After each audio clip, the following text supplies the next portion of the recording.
In this video, I will tell you all about 10 powerful gods and goddesses of Celtic mythology. Welcome to Legends in the Shadows channel. Like the American indigenous peoples, the Celts did not create their own language for writing, and most of their traditions and mythology were passed down orally by the Druids of Celtic society for over 3,000 years. When Christian monks came on the scene in 431 AD, they began to create a written canon for Celtic mythology that still exists today as the world's best relic of their mythological teachings. Unfortunately for us, the Christians of the time took creative liberties with their writing and can sometimes only present the most accurate descriptions of other cultures. The result is a mythology inspired by more recorded cultures like the Greeks and Romans. We are still determining if our understanding of Celtic mythology is more fact or fiction. Number 1. Dagda. The Dagda's name translates as Good Lord, and he is described as the leader of a group of Celtic gods. Physically, he is depicted as a large bearded man who walks around carrying a club. In many ways, the Dagda plays the role of the Norse Odin in Celtic mythology, the most powerful god in Celtic myths. Like the Greek Zeus, the Dagda is the father of most of the well-known Irish Celt gods, and rules from his divine throne.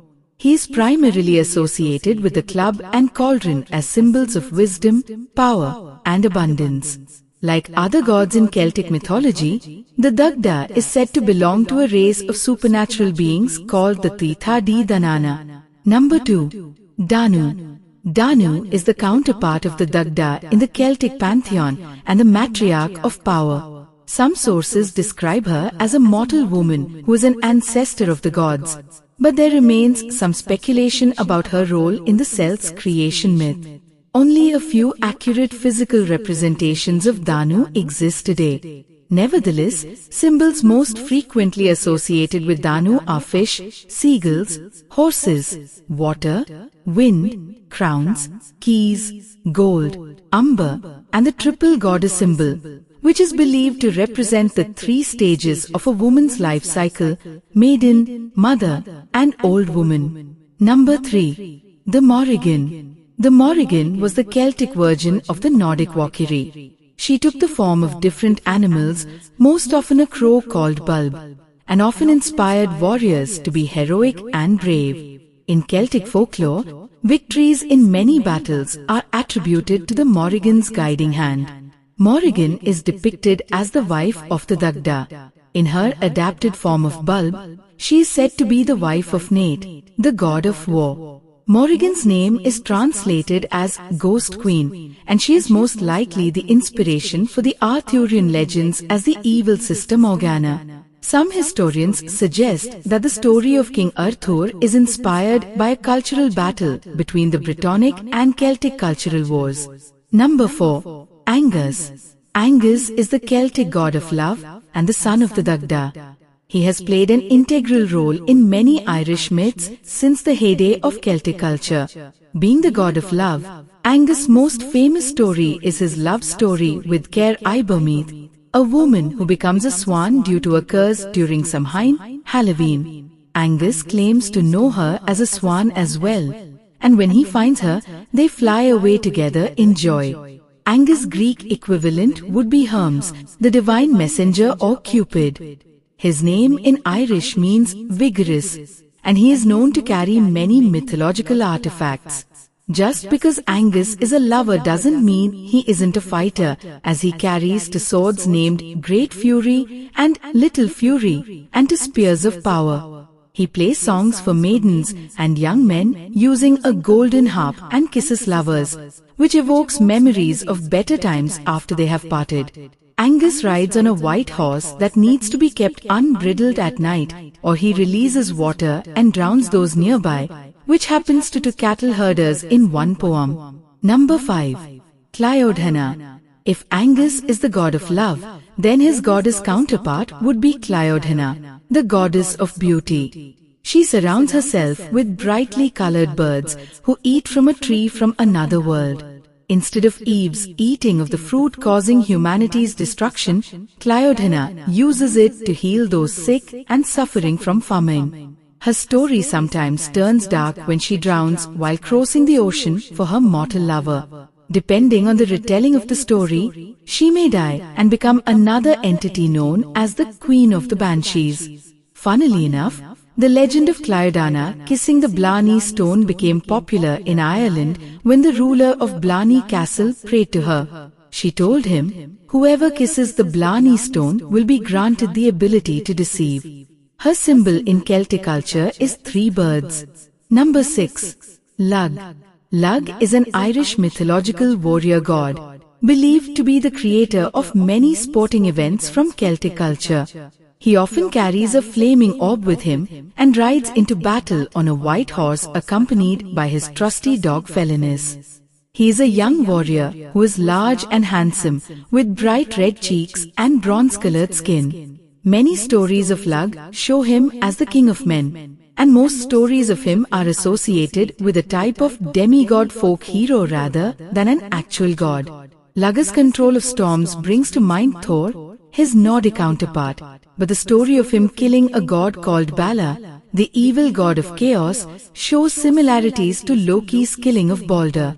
Lugh is often depicted as a skilled craftsman with no equal and is responsible for creating Ireland's version of the Olympic Games.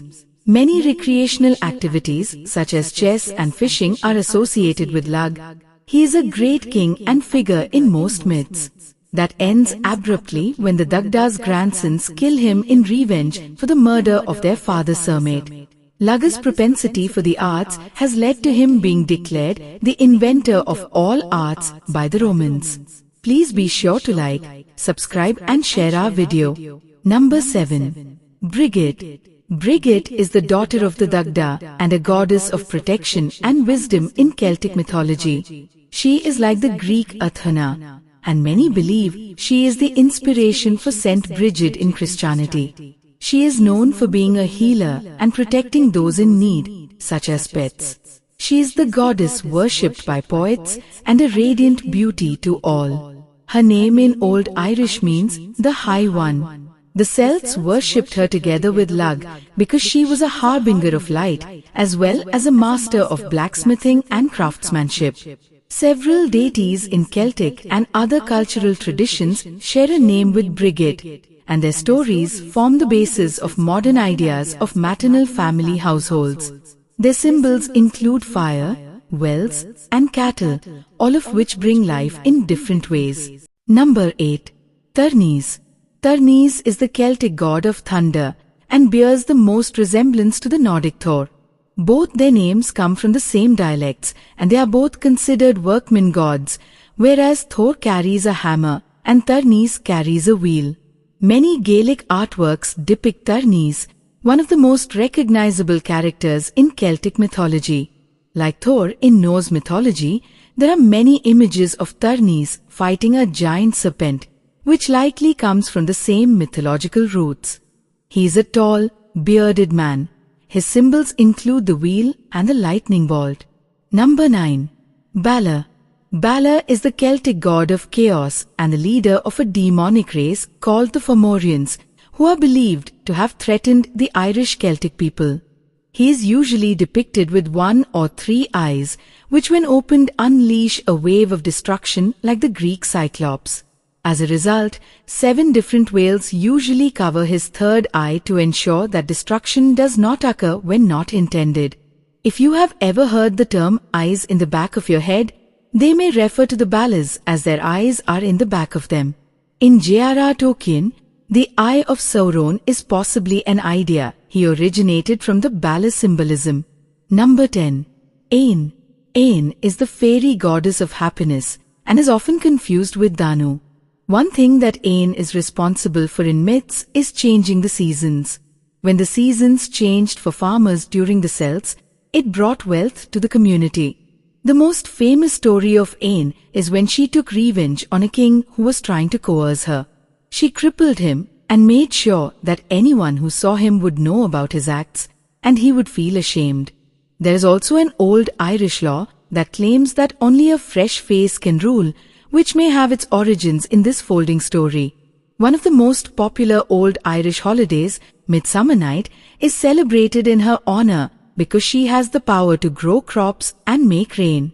In legend, she looks like a red mare and has a symbol of the rising sun. Celtic mythology comes from the Western European Celtic people who spread throughout the continent from Germany to Spain and the British Isles during the Bronze Age 3000 BC to 1100 BC. The most important genealogical and cultural connection with the Celtic people today is in Ireland, Scotland and Wales. It is currently unknown from which region the Celtic society began, with many historians having different ideas on which direction they migrated from. The Celtic language is very similar to the Norse, and many signs point to their cultures clashing and drawing inspiration from each other throughout history. As a result, many Nordic gods and myths follow a similar logic and character to the Celts.